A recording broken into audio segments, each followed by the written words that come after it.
Physics का chapter 3 जिसका नाम है motion. Okay, motion in the straight line. आया समझ में? वैसे आपने 9th स्टैंडर्ड के अंदर मोशन पढ़ा हुआ था, chapter number 8, Sam chapter.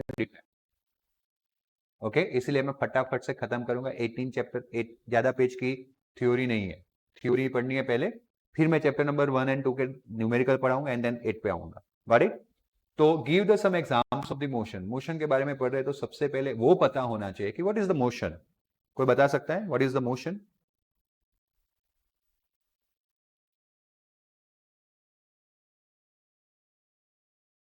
Motion का definition, when any object change its position with respect to time, that is known as motion.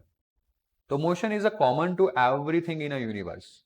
Universe में जो भी चीजें है उसमें मोशन क्या है? कॉमन है। एक्चुअली में सबसे पहले फिजिक्स डेवलप हुआ मोशन के लिए, एंड उस फिजिक्स ब्रांच को मैकेनिक्स बोलते हैं। क्या बोलते हैं?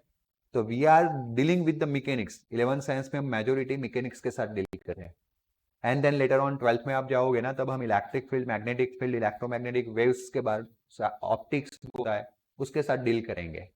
Electric field is the branch of physics, मतलब इलेक्ट्रोस्टैटिक्स बोलते हैं उसको, जिसमें इलेक्ट्रिक फील्ड के रिगार्डिंग स्टडी किया जाता है, मैग्नेटिक फील्ड के रिगार्डिंग स्टडी किया जाता है, ऑप्टिक्स जिसमें लाइट के रिगार्डिंग स्टडी किया जाता है। पढ़ा हुआ है 10th के अंदर, मिरर्स, लेंस पढ़ा हुआ है ना। तो ये सारे चैप्टर 12th में आएंगे। 10th जो पढ़ा है वो 12th में आएगा, 9th जो पढ़ा था वो 11th में आएगा। तो पहले तो मोशन यूनिवर्स में कॉमन कॉन्सेप्ट है। जैसा कि हम वॉक करते हैं, हम रन करते हैं, हम राइड ऑन अ बाइसिकल, है ना, राइडिंग करते हैं। Even when we are sleeping भी मोशन होता रहता है। Air in out, blood circulate inside the body, yes और नो? सो एयर इनटू और out of blood flows in a arteries and veins. We see leaves falling from the trees and water flowing down a dam. देखते हैं कि नहीं? ये सब अपनी position with respect to time change कर रहे हैं, है या ना? अगर कोई ऑब्जेक्ट या कोई मैटर अपना position with respect to time change करता है, तब हम उसको मोशन में है बोलते हैं। किसमें है ऐसा बोलते हैं? Motion. Automobiles and the planes carry the people from one place to, automobiles, vehicles, car, aeroplane, वो क्या करते हैं? पीपल को एक जगह से कौन सी जगह पे लेके जाते हैं? अनदर प्लेस पे लेके जाते हैं, विद टाइम उनका पोजीशन चेंज करवाते हैं। तो हम बोल सकते हैं कि उस वक्त वो मोशन में है। The earth is rotate once every 24 hours. अपनी रोटेशन, अपनी ऑर्बिट पे रोटेशन करती है या ना? Due to that is not directly seen motion. मतलब आप डायरेक्टली एविडेंस नहीं ले सकते उसको, आपको दिखेगा डायरेक्टली, आपने सिर्फ मूवी में देखा होगा, वीडियो में देखा हुआ होगा, बट उसका इनडायरेक्ट एविडेंस है। जैसे कि सनराइज होना, सनसेट होना, that is due to the which type of motion of earth? Orbital के अराउंड मोशन जो होता है उसकी वजह से होता है या ना? तो ऐसे कुछ मोशंस होते हैं जो आप देख नहीं सकते, बट उसके इनडायरेक्ट एविडेंस आपके सामने है। जैसे कि मोशन ऑफ अर्थ, जैसे अर्थ जो है वो सन के अराउंड रोटेट हो रहा है, मान रहे हैं कि नहीं हम? उसको डायरेक्टली नहीं देखा, देखना है तो आपको अर्थ से बाहर जाना पड़ेगा, है ना? वो एक है ना, वो अमेजोन वाला, बीच में याद किया था आपके लेक्चर में, अमेजोन का कोई है ना ओनर, जो स्पेस में आप उसको पैसे दोगे ना तो स्पेस में लेके जाएगा ट्रैवल करवाने के लिए। अभी रिसेंटली किसी इंडिया के लड़की को लेके गया था वो, उन्हें पैसे भी तो होने चाहिए ना उसको देने के लिए। वो ने उसने कौन सी चीज चालू की है? ट्रैवलिंग की, स्पेस ट्रैवलिंग। उसके पास खुद का स्पेस शटल है। वो सोचो तो कितना पैसा होगा, यहाँ पे प्लान नहीं है उसके पास स्पेस शटल है। सो आपको अगर कभी ऐसा मूड हो जाए कि भाई मुझे अर्थ का मोशन देखना है, तो उसके पास चले जाना, वो स्पेस शटल में बिठाएगा, आपको बाहर ले जाएगा आउट ऑफ अर्थ, और फिर आप वहां पे जाके अर्थ को दिखेगा। तो सन के अराउंड रोटेट होता है और अपनी एक्सिस पे भी रोटेट होता है। आया समझ में? बात क्लियर हुआ? तो ये दोनों हमें दिखते तो नहीं है डायरेक्टली, लेकिन उसके इनडायरेक्ट एविडेंस है हमारे पास, जैसे सनराइज एंड सनसेट होना every day, that is the evidence of rotation of earth on its orbit, around its orbit.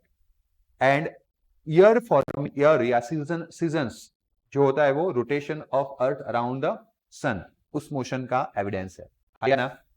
So the earth rotates once every the 24 hours, revolves round the sun once in a year. Generally rotation and revolve हम दोनों same समझ बैठते हैं, लेकिन ऐसा होता है कि रोटेशन खुद की एक्सिस के अराउंड होता है और रिवॉल्व किसी और के अराउंड किया जाता है। बात समझ में आया? The sun itself is in the motion, okay? And which is again moving with its local group of galaxies. सन भी स्टेडी नहीं है, सन भी मोशन कर रहा है मिल्की वे में, आकाश गंगा मिल्की वे, और वो गैलेक्सी जो सन की पूरी गैलेक्सी होती है, वो पूरी गैलेक्सी भी रोटेट कर रही है। In short everything is in motion. Okay, now the thing is what, how we can, ध्यान दो, how we can determine whether anything is at a steady or a rest, motion में है या steady है, वो कैसे पता चलेगा हमें वो रेस्ट है या नहीं है। So if any object its position with respect to another object, then it's said to be in a motion. जो मैंने अभी एक बेसिक क्वेश्चन पूछा था, सेम टू सेम डेफिनेशन है जो हमने 9th में पढ़ा था। जब कोई ऑब्जेक्ट अपना पोजीशन दूसरे ऑब्जेक्ट के रेफरेंस में चेंज कर रहा है तो हम उसको बोलेंगे कि इसमें है motion with respect to another object, otherwise it's said to be ना, जैसे कि आपके रिस्पेक्ट में या मेरे रिस्पेक्ट में आपकी पोजीशन राइट नाउ चेंज नहीं हो रही है, फिक्स है या ना, तो मतलब वी आर स्टेडी। हम कौन सी पोजीशन में, मोशन के स्टेडी स्टेट में। आया समझ में? अगर मैं यहां से भाग के नीचे चला जाऊं बी राइट बैक करके, तो I am in a motion. आया समझ में? क्योंकि मेरा position with respect to time क्या होने वाला है, चेंज होने वाला है। For example, you are travelling in the bus, but the thing is what, motion is a very complicated concept, it is a relative concept, है ना। सपोज मैं बाहर खड़ा हूं, मेरे साथ हिदायत मेरे बाजू में खड़ा है, रोड पे हम दोनों खड़े हुए हैं, हाथ में कटोरा लेके ओके, तो हम दोनों खड़े हुए हैं और हम देख रहे थे कि हमारे आगे बस जा रही है, उस बस में आप सब बैठे हुए हो। आया समझ में? झील भी है, मनदीप है, ओके, चलो ये दोनों बैठे, झील और मनदीप है, बाकी सब बैठे हुए बट पहचानते नहीं हम दोनों देख रहे थे कि बस मोशन में है ना। तो मतलब कि हमें दोनों को झील और मनदीप देखने से कैसे दिखेंगे, मोशन में, आइए ना, बस के साथ वो भी ट्रैवल कर रहे हैं, मोशन में लग रहा है।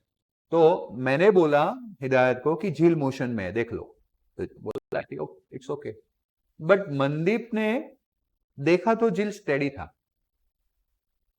मनदीप और झील बस में बैठे हुए थे बाजू बाजू की सीट में, उनका position with respect to time change, तो इसीलिए मनदीप के लिए कैसा था, स्टेडी था, लेकिन हम दोनों जो बाहर खड़े थे उनके लिए झील कैसा था, एक ही ऑब्जेक्ट एक ही टाइम पे एक ही मोशन कर रहा है, बट फिर भी मेरे लिए कुछ अलग डिस्क्रिप्शन है और मनदीप के लिए भी अलग।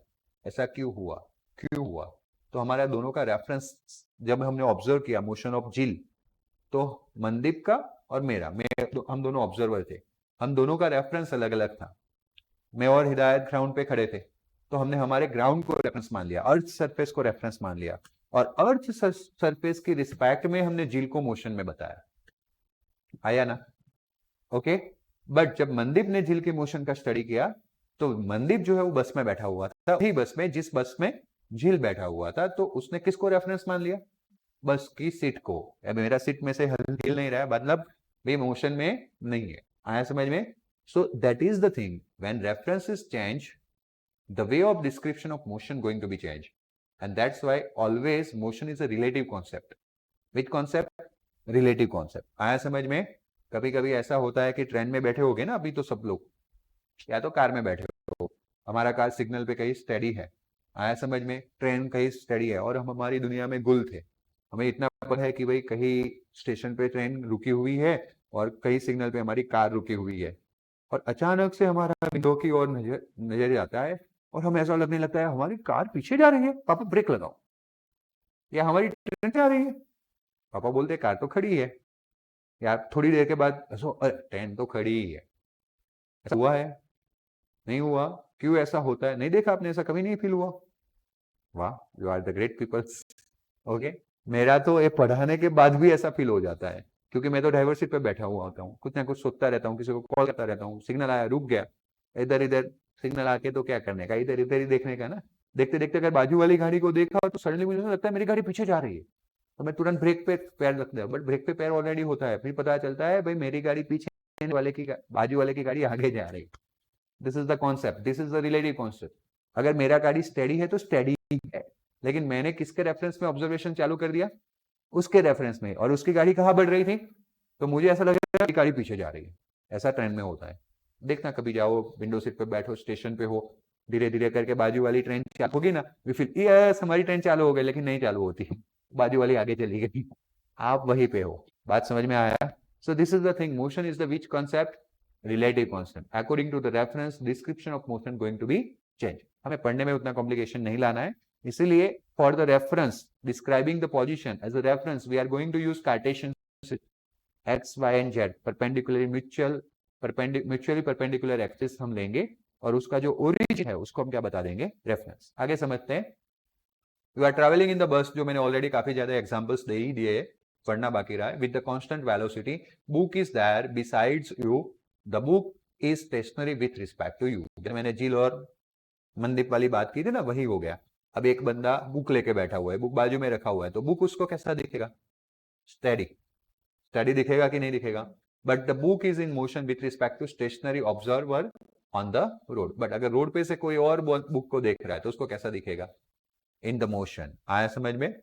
सो the motion is the object, motion of any object is combined property of object as well as observer, क्योंकि ऑब्जर्वर चेंज हो गया। झील के लिए ऑब्जर्वर मनदीप, तो झील स्टडी, झील के लिए ऑब्जर्वर में जो बस के बाहर, तो मेरे लिए झील मोशन में। तो it is the combined concept of object as well as observer. There is no motion without a observation position. Okay, motion को describe करना है तो position को describe करना पड़ेगा। आया समझ में? तो position, observation position के बिना motion को हम describe नहीं कर पाएंगे।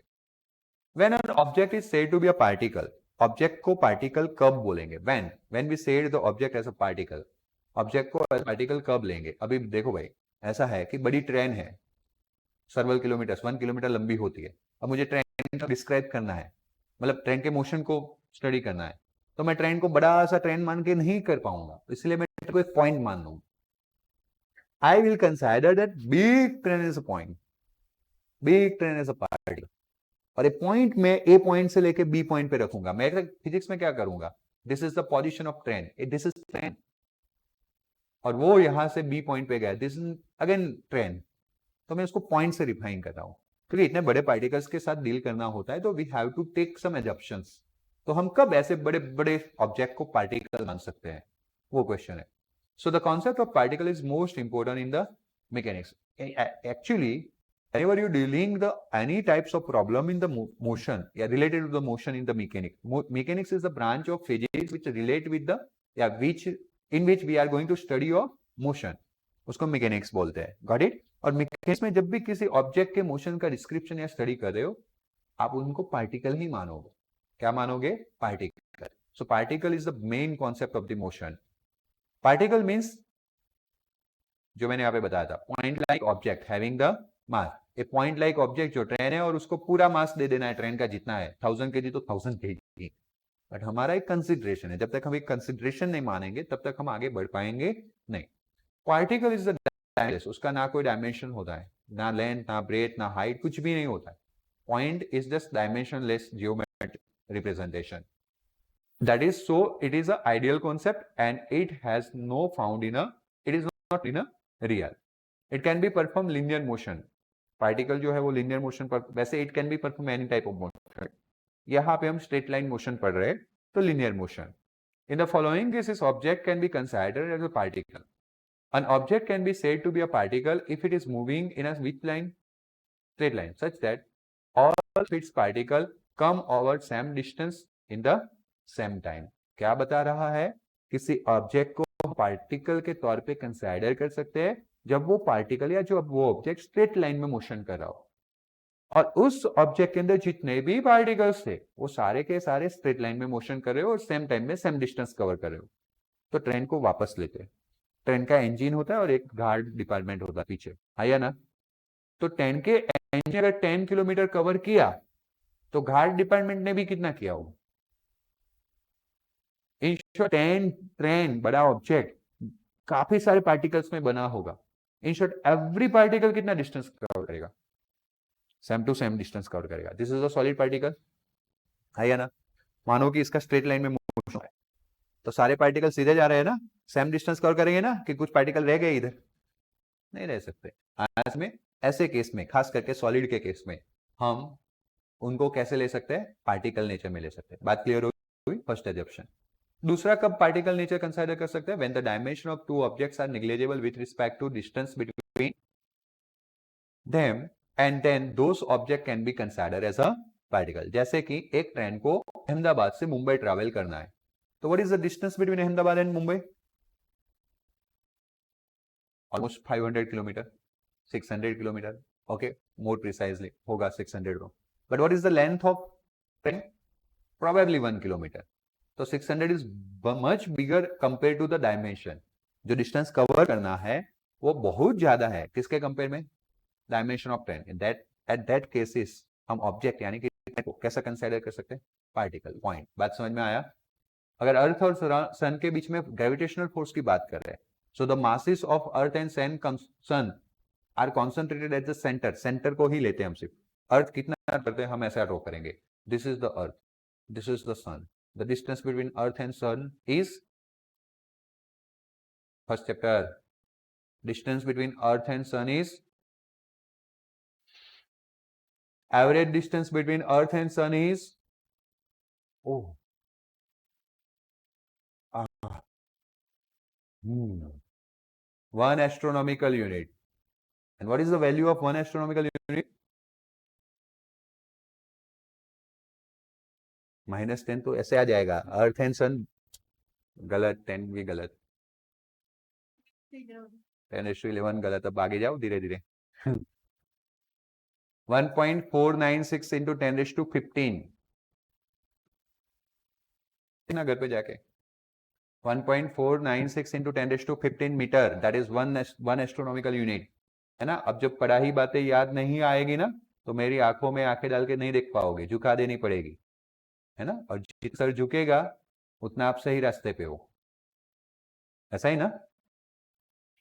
साइंस है बेटा, साइंस में अगर पीछे का भूल के आए मतलब समझ लो बैंड बनने वाली है, और मेरे क्लास में तो खास, फिर मैं तो छोड़ता ही नहीं हूँ, मुझे मजा आता है ना पूछने में। प्रैक्टिस करो, याद रखो, थोड़ी सी छोटी बात याद रख के जानी है आगे, है ना? तो 1.496 into 10⁻15 metre, that is the distance between earth and sun. इसके कंपेयर में इनका जो रेडियस है ना, अर्थ का रेडियस अगर आपको मैं बता दूं, कभी ना कभी आपको याद रखना है, 6400 किलोमीटर। तो वो बहुत कम है, वो 10⁻15 था। अगर इसको मीटर में कन्वर्ट भी करें, 3 जीरो और लगेंगे, फिर भी वो तो कितना था? 10⁻15। तो ऐसे केस में हम पॉइंट कंसीडर कर सकते हैं अर्थ एंड सन को, बराबर। So earth and sun are considered as a particle while calculating which force? Gravitational force. Gravitational formula अगर हम 8 चैप्टर में जाके पढ़ने वाले हैं, लेकिन आप पढ़ के ही आए हो, Gm1m2/r²। तो ये आर के कंपेयर में, मतलब आर उनके बीच का सेपरेशन है बहुत ज्यादा है उनके डायमेंशंस के कंपेयर में, तब हम इसको पॉइंट मास कंसीडर करते हैं। आया समझ में? Due to the time limit आज मैं 3 ही क्वेश्चन करवा रहा हूँ। ओके, नेक्स्ट अपकमिंग लेक्चर्स के अंदर, मतलब कि कल, हम आगे के क्वेश्चंस की डिस्कशन करेंगे। ओके, और एक्चुअली फिजिक्स आपका अब से स्टार्ट हो रहा है, चैप्टर नंबर 3 से। चैप्टर नंबर 3 आएगा तो चैप्टर 4 आएगा, चैप्टर 4 आएगा तो चैप्टर 5 आएगा, चैप्टर 5 आएगा तो चैप्टर 6 आएगा, क्योंकि third motion, fourth motion in plan, fifth work energy, जो आपने 9th में भी पढ़ा था, नहीं sorry, fifth loss of motion, that is Newton's law, Newton's first law, second law, third law, 9th में पढ़ा था। फिर वर्क एनर्जी पावर, वो भी मोशन रिलेटेड। एंड 7 अगेन ये चारों चैप्टर का कॉम्बिनेशन एक ही चैप्टर के अंदर, सबसे लंबा चैप्टर, रोटेशनल मोशन, जो लीनियर मोशन पढ़ने वाले रोटेशनल में कन्वर्ट करने वाले है ना, वो लंबा चैप्टर है। बट ये 4 आएंगे तो वो फटाफट आएगा, ये 4 नहीं आएगा तो समझ लो बैंड बन जाएगा। ये सब खत्म होगा तो मैकेनिक्स खत्म, फिर ग्रेविटेशनल वाला चैप्टर पढ़ेंगे बस। फिजिक्स में 11th में पहला आ गया तो समझ लो सब आ गया। दूसरे पार्ट्स में 2 ही चैप्टर इंपोर्टेंट है, 14 एंड 15, वेव एंड ऑसिलेशन, बाकी सब थियोरिटिकल है। ओके, आउटलाइन मिल गया, कल से वापस स्टार्ट करेंगे, मतलब क्वेश्चन 4 से स्टार्ट करेंगे।